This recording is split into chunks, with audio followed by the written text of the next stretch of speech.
Welcome viewers, welcome to the new lesson from Dr. Arts Biology. If you did not subscribe the channel, you can just click on the subscribe button and bell icon.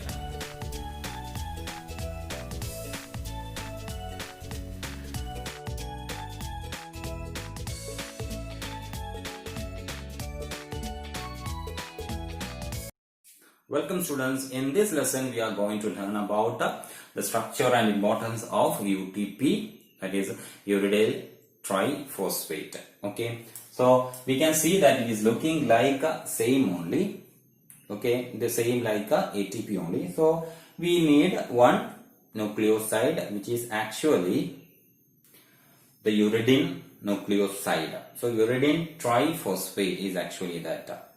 Okay, uridine nucleoside is there. So nucleoside, we know that it is formed of sugar molecule and nitrogen base. Nitrogen base here will be uracil, and it will be just connected with the 3-phosphate group. That forms the structure of UTP. So hope you remember the structure of ATP. Now we can see that particular thing. So sugar molecule, that is ribose, is here, and to the ribose, beta ribose, the nitrogen is linked. And this nitrogen comes from the uracil, which is actually a pyrimidine and composed of only one ring.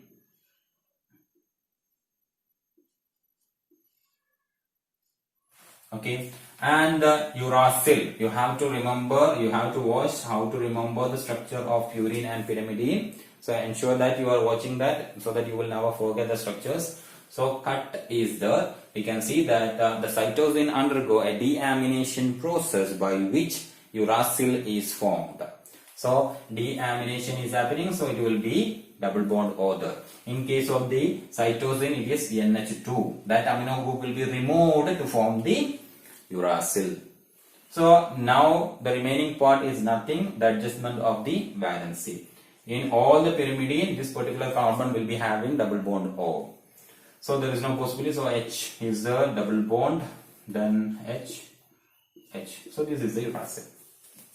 Okay, so let us complete the ribose then. HOH, HOH, CH2, OH, sorry, H, not OH, H. And now we have to add 3-phosphate into this particular nucleoside.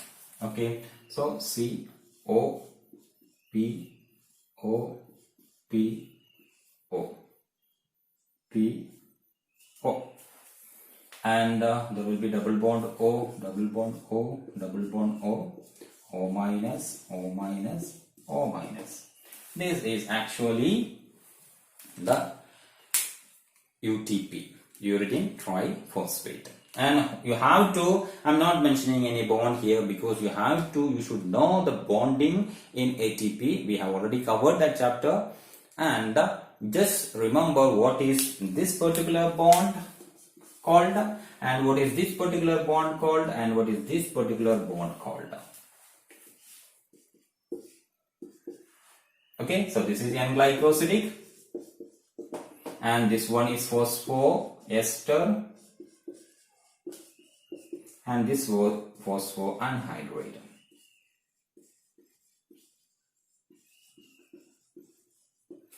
Okay, so that's about the structure of UTP. So UTP is composed of uracil linked with the sugar, and the sugar in turn linked with the 3-phosphate group, where the bond between uracil and sugar is known as the N-glycosidic bond, and between sugar and phosphate group is known as the phosphoester bond, and between phosphate is known as the phosphoanhydride bond. So let us see the importance of UTP now. Okay.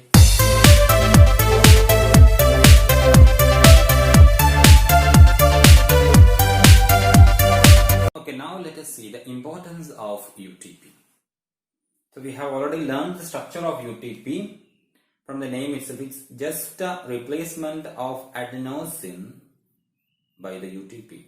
So ATP is looking like ATP only. Instead, the nitrogen base is just changing into the uracil. Okay, nothing else.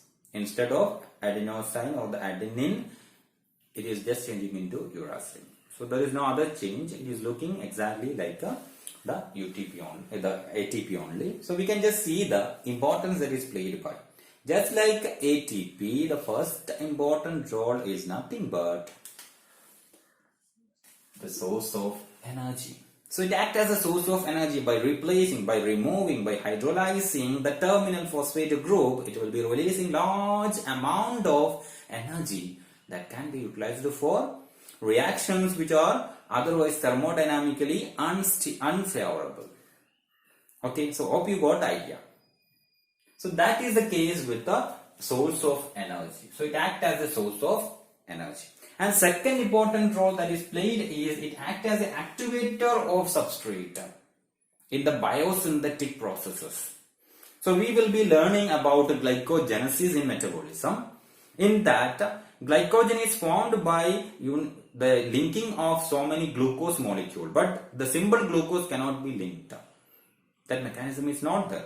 Instead, glucose should be activated. And the activated form of glucose for the glycogenesis is nothing but the UDP glucose. So it is by the combination of UTP and glucose it forms the UDP glucose, and that is the activated glucose which acts as the substrate for the glycogen biosynthesis, which is known as the glycogenesis. So that is the second function, activator of substrate. So important, it is playing, UTP is playing important role as a source of energy as well as activator of substrate.